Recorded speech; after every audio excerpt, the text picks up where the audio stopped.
नमस्कार, आप सभी का बहुत स्वागत है फुल एंड फाइनल में। आपके साथ मैं हूं गौरव अग्रवाल और 4 बजे की 4 बड़ी खबरें आपको बताएं। इजराइल पर हिजबुल्लाह का सबसे बड़ा ड्रोन हमला। क्या ऑल आउट वॉर की शुरुआत हो चुकी है? क्या हिजबुल्लाह के ड्रोन अटैक के बाद ईरान की एंट्री भी होने वाली है? हम ये क्यों कह रहे हैं वो आपको दूसरी खबर में बताते हैं। दरअसल ईरान की वार्निंग, रक्त रंजित होगा इजराइल। ईरान की ballistic missile ready to attack mode में है। ईरान के बड़े नेता ने कह दिया है अब इजराइल खून से सन जाएगा। पूरी खबर आगे। तीसरी खबर, रूस के बाद बेलारूस में यूक्रेनी अटैक। बेलारूस में यूक्रेनी ड्रोन्स मार गिराए गए हैं। बेलारूस के राष्ट्रपति लुकाशेंको ने यूक्रेन को चेतावनी दी। कुर्स्क के बाद बेलगोरोद में घुसे यूक्रेनी सैनिकों। बेलगोरोद के इलाके में कब्जा करने का दावा यूक्रेनी सेना कर रही है। क्या कुर्स्क के बाद बेलगोरोद भी रूस के हाथ से निकल रहा है? आखिर रूस कुर्स्क में इतना कमजोर क्यों दिख रहा है, पूछेंगे हमारे एक्सपर्ट से। लेकिन पहले बड़ी खबर, गाजा पर अब तक का सबसे विनाशकारी हमला। क्या आप अभी भी माता पिता बनने का सपना देख रहे हैं? अपोलो फर्टिलिटी के साथ अपनी माता पिता बनने का सपना पूरा करें। मुफ्त परामर्श के लिए 9953440671 पर कॉल करें। इजरायली बमबारी में अब तक 100 की मौत हो चुकी है। अल तबीन कैंपस पर एयर स्ट्राइक से भयंकर तबाही।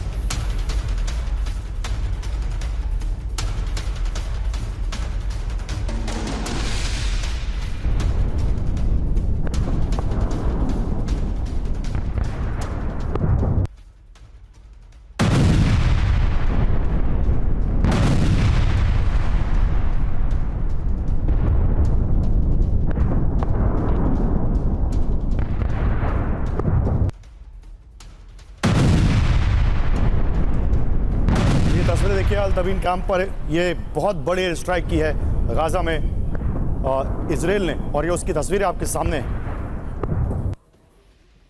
एयर स्ट्राइक से किस तरह भयंकर तबाही हुई है, कैसे मिसाइल गिरी है, आप लाइव मिसाइल को गिरते हुए देख सकते हैं।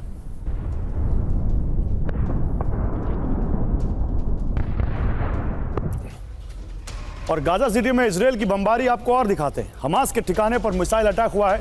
स्कूल को हमास ने कमांड सेंटर बनाया था, ये कहना है आईडीएफ का।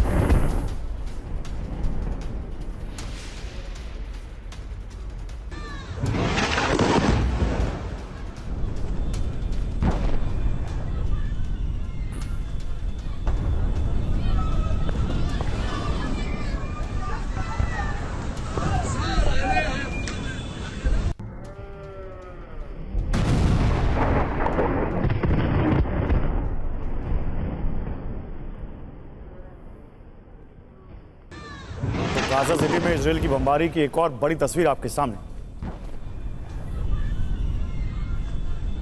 और इजरायली हमले से दहल गया है दक्षिण गाजा। हमास के 20 ठिकानों को तबाह करने का दावा किया है इजराइल ने। सेंट्रल गाजा में भी इजरायली एयर अटैक।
और ये 2 तस्वीरें गाजा पर अटैक की, हमास के ठिकानों पर कैसे मिसाइल अटैक किया है इजराइल ने, ये उसकी तस्वीरें आपके सामने। कैसे हमास के जो ठिकाने जिन बिल्डिंग्स में चल रहे थे उनको धुआं धुआं कर दिया इजराइल की सेना ने, ये उसका सबूत।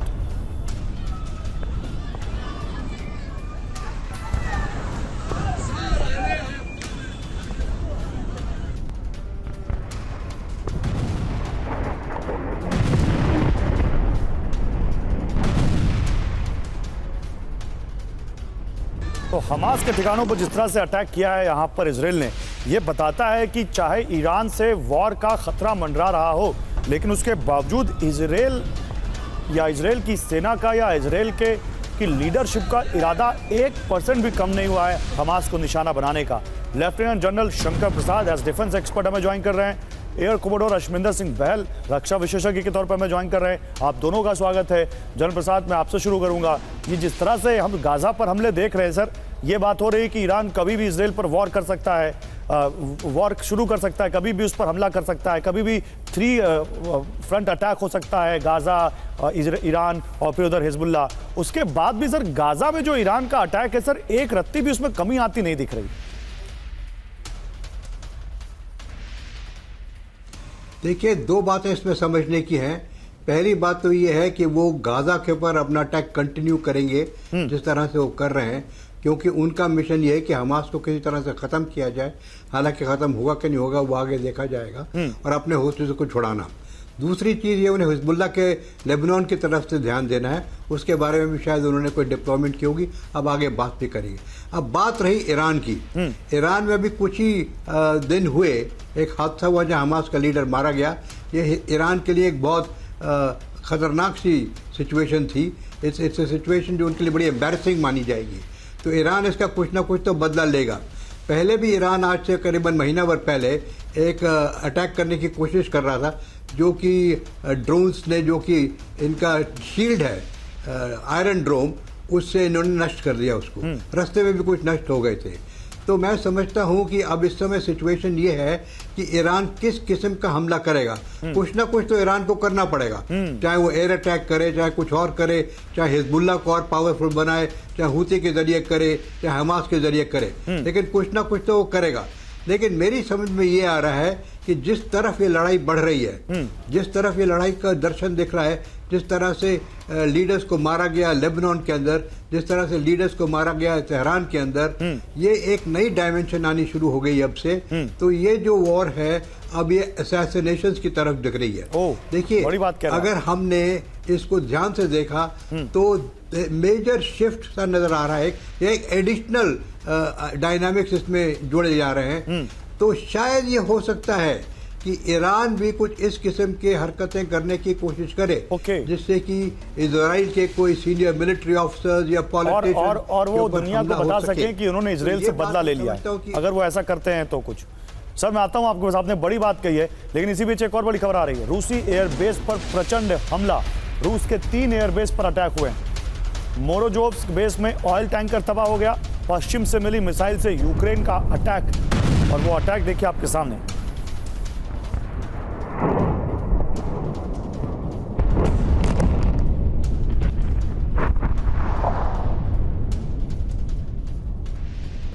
और डोनेट्स्क में यूक्रेनी टैंक नेस्तनाबूद। रूसी ड्रोन ने यूक्रेनी टैंक पर अटैक किया। धमाके के बाद टैंक के परखच्चे उड़ गए।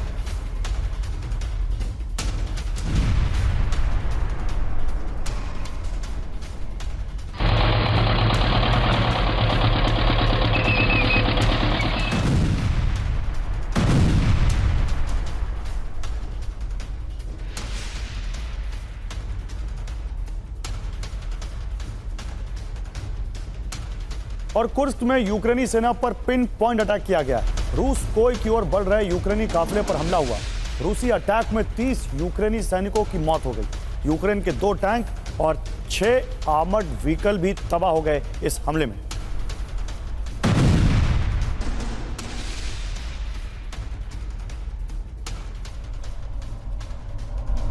तो 2 तस्वीरें 2 खबरों के साथ एक बार फिर आपके सामने लेकर आते हैं। देखिए, ये जो 2 तस्वीरें हैं आपके सामने, एक तो ये तस्वीर जो आप देख रहे हैं, किस तरह से यूक्रेन के काफिले पर रूस ने अटैक किया, 30 यूक्रेनी सैनिकों की मौत हुई।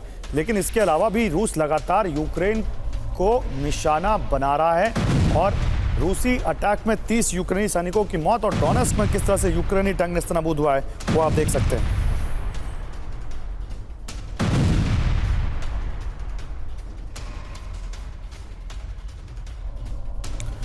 और नेटो देशों से जुड़ी खबर है। नेटो देशों के नजदीक रूस की युद्ध की तैयारी। बैरेंट सी में रूसी वॉरशिप का युद्धाभ्यास चल रहा है। रूस की नॉर्दर्न फ्लीट ने वहां पर अपना दम दिखाया।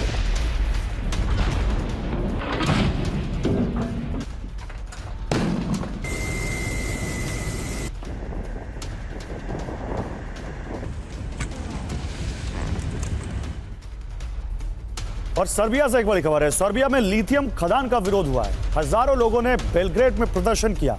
खदानों के लाइसेंस बहाल किए जाने का विरोध, पर्यावरण संरक्षण की मांग को लेकर हजारों लोग सड़क पर उतर आए।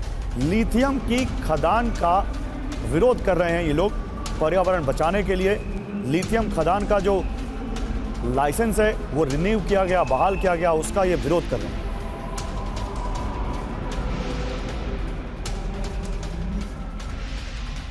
तो आइए आपको जल्दी से 4 बड़ी खबरें बताता हूं मैं इस बारे में। 4 बड़ी खबरें कौन सी हैं? ईरान से पहले हिजबुल्लाह का हमला, यह हमने आपको दिखाया। हिजबुल्लाह ने हमला कर दिया है और ईरान ने हमले की तैयारी पूरी कर ली है। दूसरी खबर, लगातार 4 दिन हमला करेगा क्या ईरान? ईरान के हमले का प्लान रिकॉर्ड हो चुका है, पूरी खबर आगे दिखाएंगे। बेलारूस में यूक्रेनी ड्रोन्स की घुसपैठ, बेलारूस बॉर्डर पर बड़ी तैनाती हो रही है, अपडेट आगे। और कुर्स्क अटैक का बदला, कीव पर हमला, रूस ने कीव पर हमला शुरू कर दिया है, पूरी खबर आगे, इस पर हम बात करेंगे। लेकिन कमोडोर बहल, सवाल यह है कि क्या यहां पर यह माने कि यूक्रेन ने जिस तरह से रूस के अंदर घुसकर अटैक किया है और जितना नुकसान पहुंचाया है, हमें लग रहा था कि ये वॉर धीरे धीरे एक लिमिटेड वॉरफेयर में बदल चुकी है, छोटी मोटी वहाँ कॉन्फ्लिक्ट्स चल रही हैं, लेकिन रूस के अंदर घुसकर यूक्रेन और फिर बेलारूस के अंदर घुसकर यूक्रेन का जो अटैक है, जिस पर हम आगे बात करेंगे, क्या आप लोग को लगता है कि इंटेंसिटी फिर बढ़ेगी इस वॉर की? मुझे आप सिर्फ 2 मिनट दीजिएगा। अगर आप 1965 में देखें, जब हमारी ऊपर छमजूरिया सेक्टर में बहुत प्रेशर बन गया था और भारतीय वायुसेना के 3 जहाज भेजने के बाद उनकी आर्मर्ड रेजिमेंट को रोका गया आगे ना बढ़ने के लिए, और उसके बाद हमारी आर्मी ने क्या किया, एक नया फ्रंट खोला लाहौर पे, जो एक डाइवर्जनरी फ्रंट था, जो एक मेन फ्रंट था, और पूरा का पूरा अटेंशन छमजूरिया से हटके चला गया लाहौर के ऊपर। तो कहीं ना कहीं ये भी उन्होंने, यूक्रेन ने ये करने की कोशिश की है। पिछले कुछ दिनों में उनके 14,000 के करीब सैनिक मारे जा चुके हैं। 3 शहर डोनेट्स्क के अंदर उनके कब्जे में आ चुके हैं। तो उन्होंने यहाँ पे अटैक किया। यहाँ से न्यूक्लियर रिएक्टर सिर्फ 50 किलोमीटर दूर है और ये गैस और पाइपलाइन का हब है। और इसके साथ साथ 2 और एरियाज है, ब्रांस और बेलगोरोद, जो बिल्कुल साथ में पड़ते हैं उनके। तो उनका मेन एम ये है कि रशिया की फोर्सेस को डाइवर्ट करना और उसके बाद जो ओब्लास्ट पे उनका प्रेशर है वो कम करना। लेकिन मेरे हिसाब से वो फेल गए हैं रशियन हैंड के अंदर, क्योंकि जब भी आप किसी एनिमी टेरिटरी में घुसते हैं, जैसे मैं आपको बता रहा था 65 की बात, तो आपके टैंक्स और आपकी इक्विपमेंट आइडेंटिफाई हो जाती है। उसके बाद आप हवाई पावर का इस्तेमाल करते हुए उसे आसानी से डिस्ट्रॉय कर सकते हैं, यानी कि उसके ऊपर काफी क्षति पहुंचा सकते हैं। और वो होगा। आपने भी बोला 30 के करीब उनके सैनिक मारे गए, टैंक खत्म हो रहे हैं। अब आप देखिएगा कि इसके अंदर कैसे उनको घेर के रशियन फोर्सेस उनको मारती हैं। ठीक है, बहुत बड़ी बात आप कह रहे हैं, आप रहिए मेरे साथ। लेकिन देखिए, अब इजराइल पर एक बार फिर से लौटते हैं। इजराइल पर हिजबुल्लाह का सबसे घातक हमला सामने आया है। हिजबुल्लाह का सबसे बड़ा ड्रोन अटैक, इजराइल के साफेद इलाके में ये ड्रोन अटैक हुआ। उत्तरी इजराइल में कई जगह धमाके सुने गए। तो हिजबुल्लाह एक बार फिर ड्रोन अटैक करता हुआ इजराइल में। הנה עוד אחד, תודיע לצבא, גיא, תודיע לצבא. तो देखिए, हम आपको लाइव ड्रोन अटैक दिखा रहे हैं जो इजराइल के साफेद में किया है हिजबुल्लाह ने। आप हिजबुल्लाह के ड्रोन्स को इस लाल घेरे में देख सकते הנה हैं।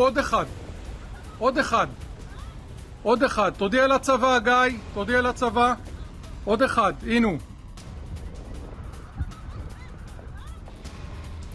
और हिजबुल्लाह के हमलों से गैलिली में हड़कंप मच गया है। अलोन बेस में हिजबुल्लाह के हमले से आग फैल गई। आग की लपटों में गिर गया एक बड़ा इलाका। तो हिजबुल्लाह जो हमले कर रहा है उससे इजराइल को नुकसान हो रहा है। हिजबुल्लाह के हमले से अलोन बेस में आग फैल गई, बहुत बड़े इलाके में। वहाँ पर आग की लपटों को लोगों ने देखा, आग की लपटों से एक बड़ा इलाका गिर गया। ये आप देख सकते हैं, बड़ा ड्रोन अटैक हुआ। हिजबुल्लाह का सुसाइड ड्रोन से बड़ा हमला। गैलिली के कई इलाके में हमले से हड़कंप मच गया।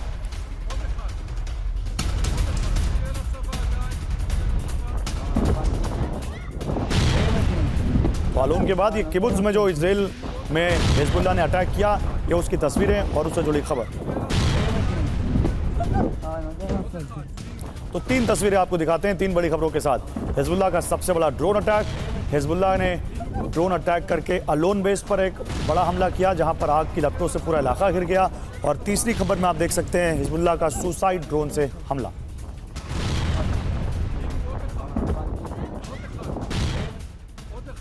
और इजराइल के मिलिट्री बेस पर हिजबुल्लाह का हमला, बड़ी खबर। मिचेव अलोन मिलिट्री बेस पर हिजबुल्लाह ने अटैक किया है। हिजबुल्लाह का दावा, इजरायली बेस को भारी नुकसान हुआ है। इजरायली मिलिट्री फोर्स का ट्रेनिंग बेस है मिचेव अलोन।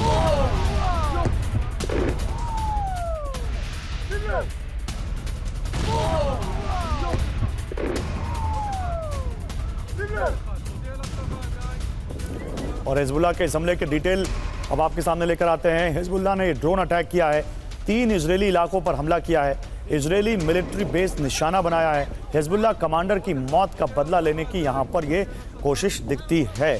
जनरल प्रसाद, हिजबुल्लाह क्या ईरान को ये कहें कवर फायर दे रहा है? अभी जिस तरह से वो अटैक कर रहा है, ईरान के लिए हमले की ज़मीन तैयार कर रहा है कि एक तरफ डाइवर्ट हो इजरायल और फिर ईरान उधर से आए। ये हिजबुल्लाह के हमले और इस तरह से अचानक इतने बड़े हमले क्या बताता है?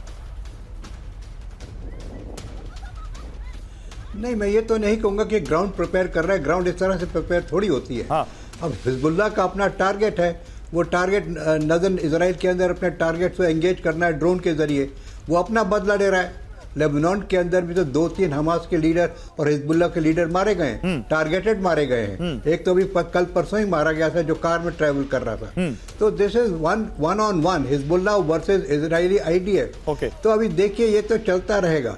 हाँ, ये आपका कहना सही है कि हिजबुल्लाह को ये सारा सामान आता कहाँ से है, उसका मेन स्टार्टर कौन है, को शुरुआत कौन करता है, वो ईरान।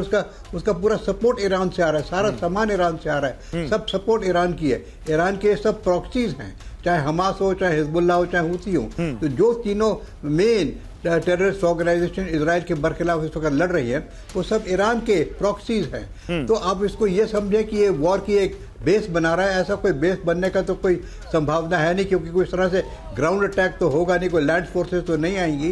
अटैक अगर होगा भी तो मिसाइल्स के, ड्रोन के और कोई लॉन्ग रेंज वेपन्स के जरिए हो सकता है। लेकिन जैसे मैंने पहले कहा, उसके लिए काफ़ी हद तक इजरायली डिफेंसेस पुख्ता हैं, उनके पास आयरन ड्रोन्स हैं। लेकिन हाँ, ये ज़रूर है कि कुछ परसेंटेज 10, 15, 20% इजराइल के अंदर गिर सकते हैं, जहाँ नुकसान पहुंचा सकते हैं। वो अवश्य हो सकता है, लेकिन वो एस्केलेशन एक इस लेवल का हो जाएगा जिससे कि ये जो लड़ाई है और हायर लेवल पे ना पहुंच जाए। फिर उसका शायद इजराइल भी चुप नहीं बैठेगा, जवाब देगा। हो सकता है कि कुछ साइबर वॉरफेयर के अटैक्स हो सकता है कुछ न्यूक्लियर प्लांट पर अटैक हो सकता है कुछ और बड़े शहरों पर अटैक हो। लेकिन मेरा मानना यह है कि कोई वर्ल्ड के अंदर ये नहीं चाहेगा आज कि ये लड़ाई और इस इलाके से बाहर जाए। ये बड़ी बात कह रहे हैं। एरिया ऑफ वॉर, जितना डिस्ट्रक्शन हो सकता है इजराइल, जितना डिस्ट्रक्शन हो सकता है गाजा के अंदर, लेबनान के अंदर, यमन के अंदर और इजराइल के अंदर, वो सब इस तरीके से इनडायरेक्ट वेपन्स के संग होता रहेगा। लेकिन I don't think it be sensible कि इस लड़ाई को और एनलार्ज किया जाए और ये बदल जाए किसी और हायर लेवल पे चली जाए, जहां कि दुनिया में बहुत ज़बरदस्त कष्ट पैदा हो जाए। बड़ी बात कह रहे हैं आप, और ऐसा हुआ तो वाकई हो सकता है। लेकिन एक बड़ी खबर, हिजबुल्लाह के हमले पर इजरायली कैबिनेट की बैठक हुई है। अंडरग्राउंड बेस में सुरक्षा कैबिनेट की बैठक हुई है। हिजबुल्लाह के हमले के बाद बेसमेंट में नेतन्याहू कैबिनेट की बैठक हुई। यरूशलेम में बनाया गया स्पेशल अंडरग्राउंड बेस। तो जैसा कि मैं सवाल कर रहा हूं कि क्या हिजबुल्लाह ने ऑल आउट अटैक शुरू कर दिया है? इसी से जुड़े कुछ सवाल आपके सामने। क्या हिजबुल्लाह ने ऑल आउट अटैक शुरू कर दिया है? क्या ईरान ने सबसे पहले हिजबुल्लाह से अटैक कराया है? क्या हिजबुल्लाह के हमले के बाद ईरान हमला करेगा? क्या ईरान की इजाज़त लिए बगैर हिजबुल्लाह ने अटैक किया है? ये बड़े सवाल हैं जो जनरल प्रसाद कह रहे हैं कि भाई वो अपना 1-on-1 यहाँ पे हमले कर रहा है, लेकिन ईरान की भूमिका हिजबुल्लाह के इस हमले में दिखती है, वो मदद तो कर ही रहा है। इसी बीच एक और बड़ी खबर, हिजबुल्लाह के हमले पर मिडिल ईस्ट में अलर्ट है। अरब देशों में ऑल आउट वॉर की तैयारी दिखती है। अमेरिका, ब्रिटेन भी हमले को लेकर सतर्क हैं। फ्रांस और जर्मनी ने एडवाइजरी जारी की है। अगले 24 घंटे में ऑल आउट वॉर की आशंका दिखती है।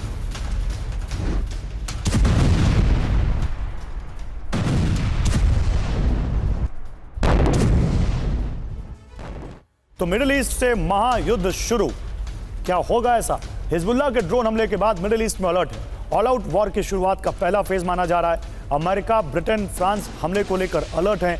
अरब देशों में भी हमले को लेकर एडवाइजरी जारी की गई है। यह एक्सियस के हवाले से खबर आ रही है। लेकिन इसी बीच एक बड़ी खबर है, शुरू हुआ इजरायल का बदला। ये खबर भी देखिए आप।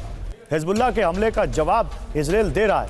तिर हरफा इलाके में इजरायल ने अटैक किया है। हिजबुल्लाह के रॉकेट लॉन्चर्स को तबाह किया है। हिजबुल्लाह की 3 मिलिट्री फैसिलिटी तबाह हो गई।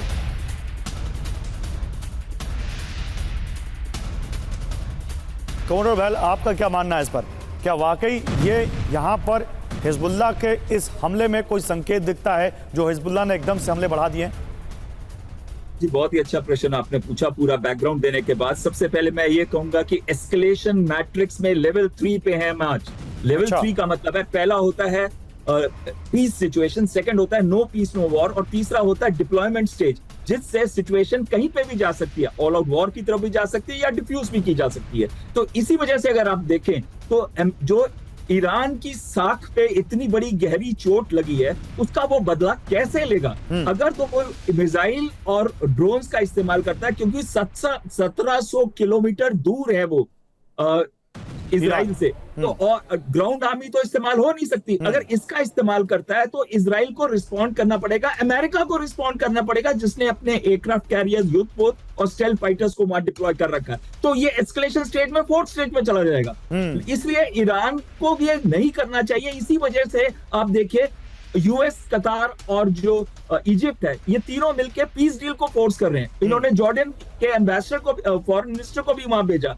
वो चाहते थे कि ये सिचुएशन डिफ्यूज हो जाए, ऑल आउट वॉर की तरफ ना जाए, और वो चाहते हैं कि अगर हमस से पीस सिचुएशन को फोर्स करके, हमस और नेतन्याहू को, तो अगर पीस डील हो जाती है तो ये उस स्टेशन पे नहीं जाएगी। जो मेरा अपना मानना है कि अगर ईरान इनके एक्शन रिएक्शन और नेतन्याहू के चक्रव्यूह में ना फंसे, तो उसको चाहिए कि जो उसके 5 प्रॉक्सीज हैं एक्सेस ऑफ फ्रंट के, चाहे वो हूती, हिजबुल्लाह, हमस, इस्लामिक जिहाद और इस्लामिक मिलिशिया है, उनका इस्तेमाल करते हुए सीरिया, लेबनान से ही ड्रोन्स और कात्यूशा रॉकेट का इस्तेमाल करें। एक आखिरी चीज कहूंगा सर, अगर आप देखिए पहली बारी मेन बड़े हमला हुआ है ड्रोन्स के साथ। ये ड्रोन्स कहां से आते हैं? ये ईरान से आते हैं, कात्यूशा रॉकेट भी वहीं से आते हैं। लेकिन ड्रोन्स का इस्तेमाल करने का मतलब है कि सप्लाई बढ़ गई है और इंटेंसिटी ऑफ अटैक्स ये जो नेबरिंग एरिया से हैं ये बढ़ेंगे। ये आपने जो ड्रोन वाला एंगल बताया है, एक आखिरी चीज कहना चाहूंगा इस पे। अगर बदला लेना है ईरान को, तो उसके लिए बहुत जरूरी है कोई पॉलिटिकल, मिलिट्री या इंटेलिजेंस सीनियर ऑफिसर को वहां पे मारा जाए। उसका इस्तेमाल वो आतंकी संगठनों से करे, शायद उसका बदला उससे पूरा भी हो जाए और डायरेक्ट कॉन्फ्रंटेशन भी ना हो। जो अभी जनरल प्रसाद कह रहे थे कुछ देर पहले, वाकई आप दोनों की राय एक जैसी दिखती है इस मामले में। बहुत सही आप कह रहे हैं, मैं आता हूं आपके पास इस बारे में। लेकिन देखिए, इजराइल को तबाह करने की धमकी है, इजरायली कमांड सेंटर्स को निशाना बनाने की धमकी दी गई है, और ये किसने दी है? इस्लामिक रेजिस्टेंस ने वीडियो जारी करके वार्निंग दी है। इजरायली संसद पर हमले का एक ग्राफिक वीडियो बनाया उन्होंने। इजरायली पोर्ट्स को टारगेट बनाने का भी वीडियो उन्होंने बनाया।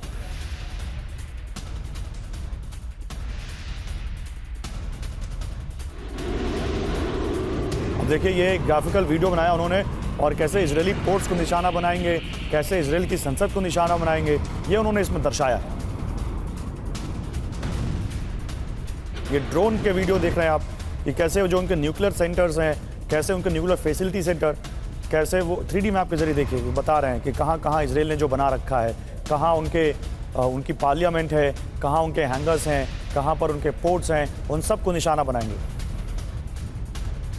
आइए मैं बिग वॉल पर भी दिखा देता हूं आपको। ये इस्लामिक रेजिस्टेंस ने ग्राफिक वीडियो जारी करके जानकारी दी है। इस ग्राफिकल वीडियो में देख रहे हैं आप कैसे वहां पहाड़ों के बीच में जो इजरायल के न्यूक्लियर फैसिलिटी सेंटर है उनको निशाना बनाने की बात कर रहे हैं। यहाँ पर देखिए कैसे यहाँ पर एयरपोर्ट दिख रहा है आपको, कई सारे एयरक्राफ्ट दिख रहे हैं, उसको निशाना बनाने की बात कही है। अब आप यहाँ पर देखिए जैसे यहाँ पर जो उनके पोर्ट्स हैं उनको निशाना बनाने की बात कर रहा है। ये देखिए, ये जो पोर्ट्स हैं इजरायल के, उनको निशाना बनाने की बात वो कर रहे हैं। तो ये उनके टारगेट पर है ये बताते हुए, और ये एक और पोर्ट आप देख लीजिए जिसको कह रहे हैं कि वो उनके निशाने पर है। ये तमाम चीज़ें उनके टारगेट पर है, ये वो कह रहे हैं अपने उस वीडियो के जरिए जो हम आपको यहाँ पर दिखा रहे थे। लेकिन एक और बड़ी खबर है, ईरान की एडवांस बैलिस्टिक मिसाइलें तैयार हैं। हज कासिम बैलिस्टिक मिसाइलें डिप्लॉय कर दी हैं ईरान ने। इस्लामिक ईरानी आर्मर्ड फोर्स को डिलीवरी कर दी गई है। 1400 किलोमीटर रेंज वाली मिसाइलें वॉर रेडी हैं। 500 किलोग्राम विस्फोटक ले जाने में ये मिसाइलें सक्षम हैं।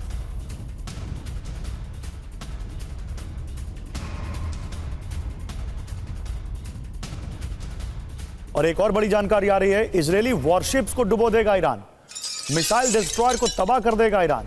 ईरान ने एंटी शिप बैलिस्टिक मिसाइलें तैयार की हैं। 1500 किलोमीटर रेंज वाली ये मिसाइलें तैनात हैं जिनकी हम बात कर रहे थे। IRGC की 2600 मिसाइलें इस तरह के हमले के लिए तैयार हैं।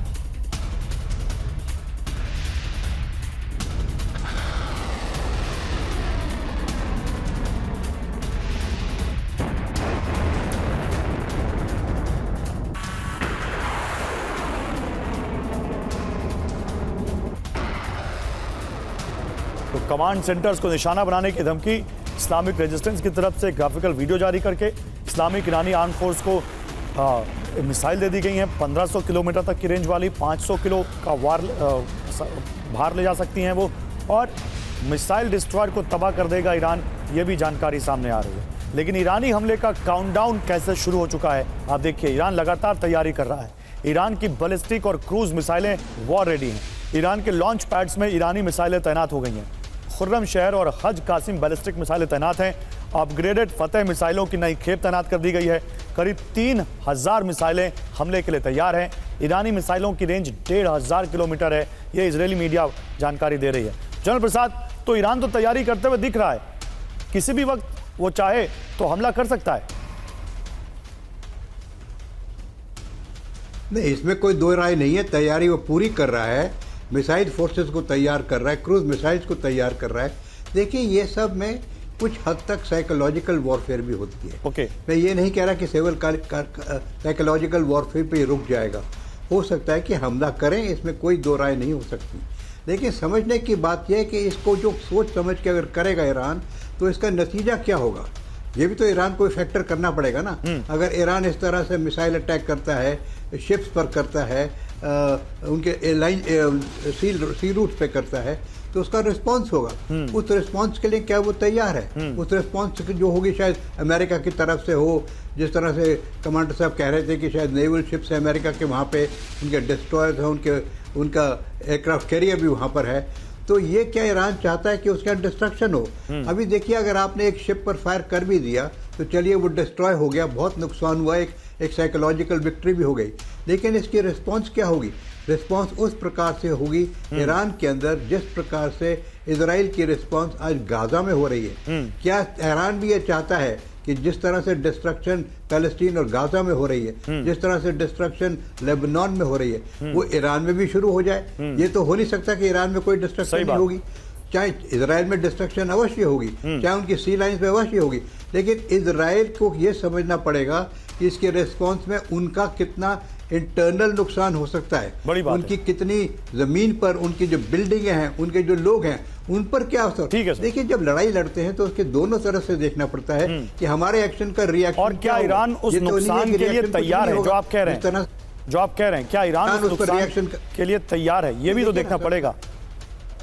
नहीं, समझने की बात यह है, लड़ाई के अंदर आपको ये देखना है कि मैं कोई एक्शन करूंगा तो क्या एनिमी उसका रिएक्शन कर सकती है।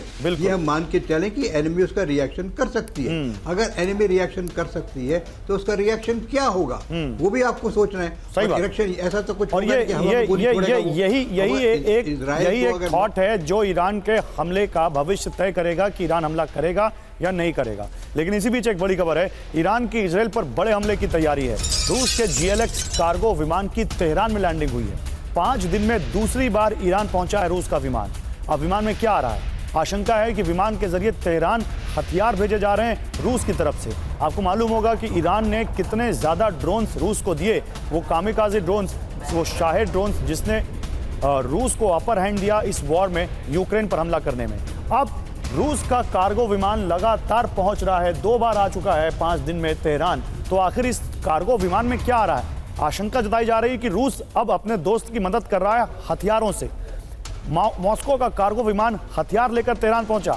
इजरायल से तनाव के बीच ईरान के साथ आया रूस। जंग से पहले ईरान को हथियार भेज रहा है मॉस्को। रूस का एक और GLX कार्गो विमान तेहरान पहुंचा। GLX विमान के जरिए रूस ने ईरान को हथियार भेजे। 5 दिन में दूसरी बार रूस ने ईरान को हथियार भेजे हैं। ईरान ऑब्जर्वर से ये जानकारी आ रही है। लेकिन इजरायल पर ईरानी हमले का वक्त भी तय हो चुका है। लगातार 3 से 4 दिन तक हमला कर सकता है ईरान, ये जानकारी सामने आ रही है। 4 दिनों तक इजरायल पर मिसाइलों की बारिश। ईरानी नेशनल सिक्योरिटी कमीशन के सदस्य आर्देस्तानी की वार्निंग। इजरायल में रक्तपात होगा, ये कहा आर्देस्तानी ने।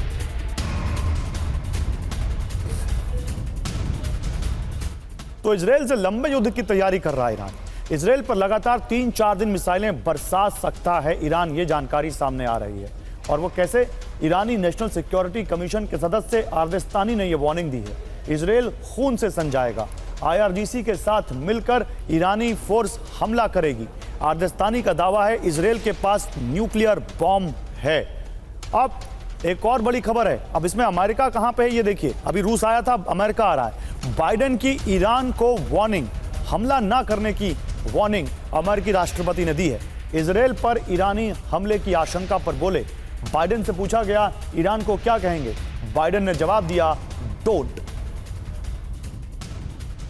देखिए, जब उनसे पूछा गया आप ईरान को संदेश क्या है आपका, एयर कमांडर बहल, अब आपने देखा यहां पर हमने रूस का एक कार्गो विमान दिखाया जो तेहरान पहुंच रहा है। अब हमने अमेरिका के राष्ट्रपति को दिखाया जो कह रहे हैं डोंट। हालांकि वो कब तक, जब तक वो राष्ट्रपति हैं, क्या तब तक हमला हो जाएगा या हमला उसके बाद तक खींचेगा, कुछ पता नहीं है। लेकिन ये जो दुनिया रूस और यूक्रेन की वॉर के बाद एक नए वर्ल्ड ऑर्डर में बटी है, क्या यहां भी वही वर्ल्ड ऑर्डर दिखेगा? क्या आपको लगता है यहां पर ईरान और इजराइल की वॉर में असली लड़ाई यहां पर अमेरिका और रूस की होगी? बहुत ही अच्छा प्रश्न पूछा आपने गौरव जी। सबसे पहले मैं एक दो चीजें जो आपने पहले कही थी, जो 2 एयरक्राफ्ट लैंड कर चुके हैं रशिया के, अगर एक एयरक्राफ्ट में 80 से 100 टन भी लोड कैरी किया जाए तो वो मैक्सिमम है 50 से 60 मिसाइलें ला सकते हैं, अगर वो 1.5 टन की मिसाइल है। और अगर हम दूसरी तरीके से देखें तो टोटल अगर हम 2 जहाज आए भी हैं तो वो क्या लेके आए होंगे, वो ज्यादातर लेके आए होंगे मिसाइलें, और वो मिसाइलें होंगी शॉर्ट रेंज की या फिर हो भी सकता है लॉन्ग रेंज की, लेकिन मिसाइलें होंगी सरफेस टू सरफेस मिसाइल्स, जिसका इस्तेमाल ईरान कहीं से भी कर सकता है। तो ये पहली बात हुई। दूसरी बात आपने जो बड़ी अहम कही, वो अमेरिका का दबाव दोनों पे, एक्चुअली उनका दबाव अभी नेतन्याहू पे भी है, हमस पे भी है और ईरान पे भी है। उन्होंने सबको बोल रखा है कि लड़ाई को आगे मत लेके जाइए।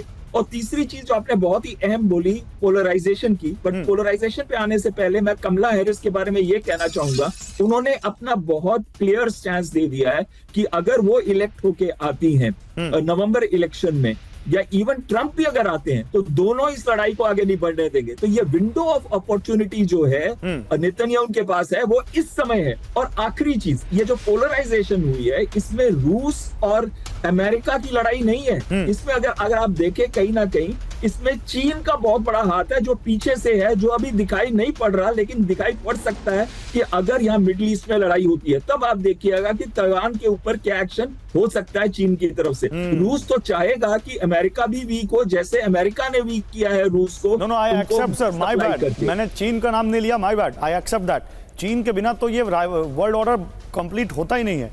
और वो आप जो कह रहे हैं बिल्कुल सही बात कह रहे हैं, ये चीन का नाम लिए बिना तो ये वर्ल्ड ऑर्डर जो मौजूदा वर्ल्ड ऑर्डर है, जिसमें अमेरिका का जो एंटी गुट है, वो विदाउट चीन कैसे कंप्लीट हो सकता है। अब देखिए एक और बड़ी खबर मैं दिखाता हूं, और वो खबर क्या है आप यहां समझिए। अब मैं आऊंगा बेलारूस में जो हमला हुआ है उस पर, कुर्स्क में जो हमला हुआ है उस पर। यूक्रेन ने अचानक जो अग्रेसिव स्टैंड लिया है, उसका क्या असर हो सकता है उस पर बात करते हैं। कैसे, अब आप देखिए, बेलारूस में यूक्रेन ने ड्रोन अटैक किया। बेलारूसी बॉर्डर में घुसे यूक्रेनी ड्रोन, बॉर्डर से 6.5 किलोमीटर तक अंदर यूक्रेनी ड्रोन घुसे हैं बेलारूस में। काफी दिनों बाद इस वॉर में बेलारूस का नाम आया है, शुरुआत में बहुत आता था। बेलारूस के राष्ट्रपति लुकाशेंको का सनसनीखेज दावा, दर्जनों यूक्रेनी ड्रोन्स मार गिराए गए, ये उन्होंने दावा किया है। और उसका मलबा भी आप देख सकते हैं, जिसकी तस्वीर वहां से जारी की गई है।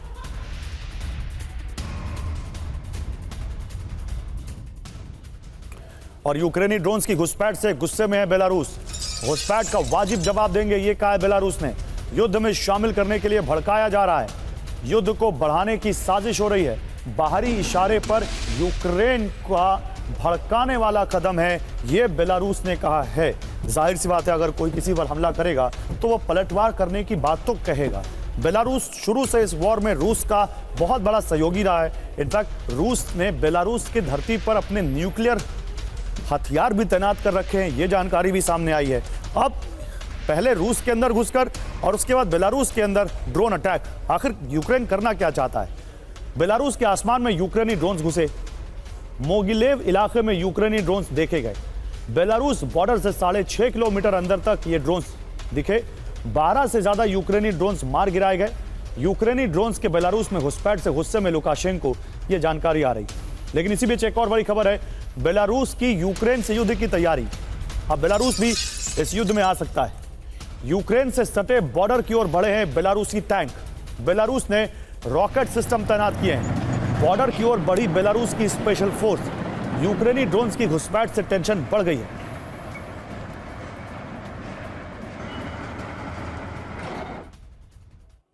तो क्या बेलारूस यूक्रेन युद्ध की आहट है ये? यूक्रेन से सटे बॉर्डर पर बेलारूस का बड़ा मूवमेंट। बेलारूसी टैंक यूक्रेनी बॉर्डर की ओर बढ़े। बेलारूसी बॉर्डर पर रॉकेट सिस्टम की तैनाती की गई। बेलारूसी बॉर्डर की ओर बढ़ी स्पेशल फोर्स। गोमेल और मोजिर इलाके में बेलारूसी सेना तैनात कर दी गई है और यह जानकारी कीव इंडिपेंडेंट से आ रही है। इसी बीच बेलारूस में वैगनर लड़ाकों का डिप्लॉयमेंट किया गया है। यूक्रेनी बॉर्डर की ओर बढ़े वैगनर लड़ाके। बेलारूस के रास्ते हमला कर सकते हैं वैगनर्स। कुर्स्क की तर्ज पर यूक्रेनी इलाके में हमले का प्लान है। कितने दिनों बाद आपने वैगनर का नाम सुना होगा। तो ये वॉर एक बार फिर से क्या बढ़ रही है? जनरल प्रसाद सर, मैं अब इस वॉर पर और इस ताज़ा हालात पर आपसे एक एक्सपर्ट कमेंट लेना चाहता हूं। ये बेलारूस में जिस तरह से यूक्रेन ने अटैक किया, उससे पहले यूक्रेन ने कुर्स्क में रूस के अंदर घुस के जो अटैक किया, सर ये क्या यूक्रेन का ये अग्रेसिव स्टैंस, इसको आप कैसे रीड करते हैं? बिल्कुल ठीक और बड़ा अच्छा सवाल पूछा और बहुत दिन के बाद बेलारूस का नाम आया है। याद करिए, बेलारूस एक रशियन फोर्सेस का एक लॉन्च पैड है।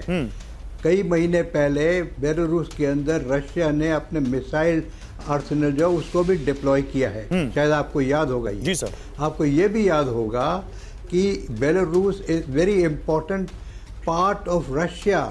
वो एक बड़ा अच्छा लॉन्चिंग पैड है। तो कोई ना कोई यहाँ इस तरह से शायद यूक्रेन की तरफ से कोई इंफॉर्मेशन होगी कि Belarus is likely to get more aggressive. और वहाँ पे वैगनर का आपने नाम लिया, बहुत दिन के बाद वैगनर नाम भी आया है। हो सकता है कि ग्राउंड फोर्सेस में वैगनर का इस्तेमाल किया जाए बेलारूस की तरफ से। So this is some preemptive from the Ukraine side into Belarus. लेकिन समझने की बात फिर वही आती है अंत में कि क्या यूक्रेन इतने फ्रंट्स पे लड़ने की काबिलियत रखता है, जबकि कोई नाटो का फोर्सेस उसको फिजिकली तो आ नहीं सकती, बाहर से हथियार मिल रहे हैं। तो is it in support of, is it in favour of कि यूक्रेन इधर उधर सब तरह से 3-4 फ्रंट खोल दे? उसमें तो उसकी जितनी ताकतें और डेसिमेट होगी। तो मैं समझता हूं कि अननेसेसरीली ओपनिंग मोर फ्रंट, लेकिन उनकी स्ट्रैटेजी है शायद कि उन्हें कोई इस किस्म की आशंका होगी कि बेलारूस की तरफ से अब कुछ ना कुछ एक्टिविटी होने वाली है, शायद ग्राउंड में वैगनर की तरफ से, और उनके जो मिसाइल डिप्लॉयमेंट है, उनके न्यूक्लियर वेपन्स की डिप्लॉयमेंट है, वो बेलारूस में हो रखी है। ये भी पता है सबको दुनिया में। सो this is something which was neglected. But इसका जो स्टार्ट पॉइंट है वो यूक्रेन कर रहा है। यूक्रेन उसको अब भड़का रहा है बेलारूस को। तो हो सकता है बेलारूस का भी अगर फ्रंट खुल जाए तो it will be more difficult for Ukraine. कितने फ्रंट पर वो लड़ेगा? Russian army and Belarus are much larger army. It is already becoming difficult for Ukraine sir, क्योंकि अगली खबर जो मैं बताने जा रहा हूं जनरल प्रसाद, वो बिल्कुल जो आप कह रहे हैं वैसे ही है। देखिए, कुर्स्क में यूक्रेनी काफिले पर अब रूस हमला कर रहा है। कुर्स्क में यूक्रेन की फोर्स घुसी थी, कुर्स्क रूस में पड़ता है, वहां यूक्रेनी काफिले पर हमला हुआ है। पिकअप ट्रक बेस्ड MLRS को उड़ा दिया है रूस ने। यूक्रेन का रॉकेट लॉन्चर सिस्टम तबाह कर दिया है। लैंसेट ड्रोन से रूसी हमले का यह वीडियो सामने आया है। और कुर्स्क बॉर्डर पर रूस का एक और विध्वंसक हमला। देखिए, कुर्स्क बॉर्डर पर रूस ने एक और विध्वंसक हमला किया है। अब वो जानकारी आपके सामने। रूस ने स्कैंडर मिसाइल से तबाही मचा दी है। मिसाइल से यूक्रेनी कंट्रोल सेंटर उड़ा दिया है। हमले में यूक्रेन के हथियार भी तबाह कर दिए।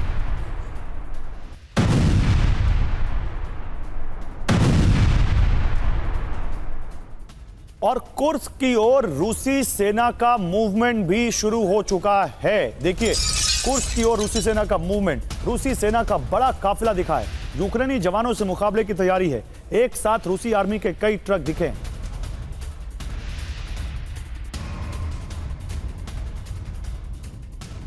तो रूस का ऑपरेशन कुर्स्क, जी हां, स्कैंडर मिसाइल से तबाही मचाई है। कुर्स्क में रूस ने स्कैंडर मिसाइल से हमला किया। यूक्रेनी कमांड एंड कंट्रोल सेंटर तबाह किया। रूस के इस बॉर्डर इलाके में यूक्रेनी फौज घुसी है। यूक्रेनी फौज को आगे बढ़ने से रोकने की कोशिश। रूस ने यूक्रेन की मैकेनाइज्ड ब्रिगेड को टारगेट किया। मिसाइल हमले में 15 यूक्रेनी जवानों को मारने का दावा है। मिसाइल हमले में आर्मर्ड व्हीकल और कई हथियार भी तबाह। इस बीच कुर्स्क में नेटो सैनिकों के होने का दावा किया जा रहा है। कुर्स्क की जंग पर रूसी कमांडर ने कहा, यूक्रेनी फौज के साथ नेटो सैनिक आए। हर तरफ फ्रांस और पोलैंड के जवान दिख रहे हैं। यानी वो ये कह रहे हैं कि असल में ये यूक्रेन के सैनिकों की आड़ में नेटो फोर्सेस घुस गई हैं कुर्स्क में।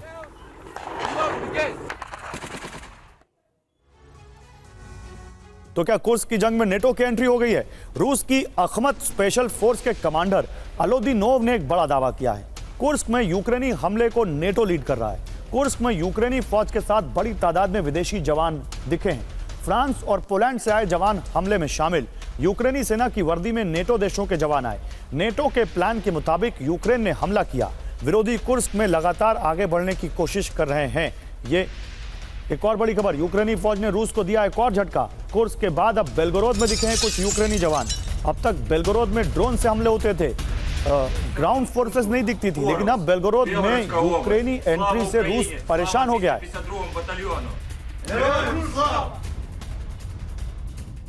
एक और बड़ी खबर, आधी रात धमाकों से दहल गया कीव। कीव में रूस का मिसाइल अटैक, हमले में 2 लोगों की मौत हो गई, 3 घायल हुए। कुर्स्क में जंग के बीच अब कीव पर टारगेट कर रहा है रूस।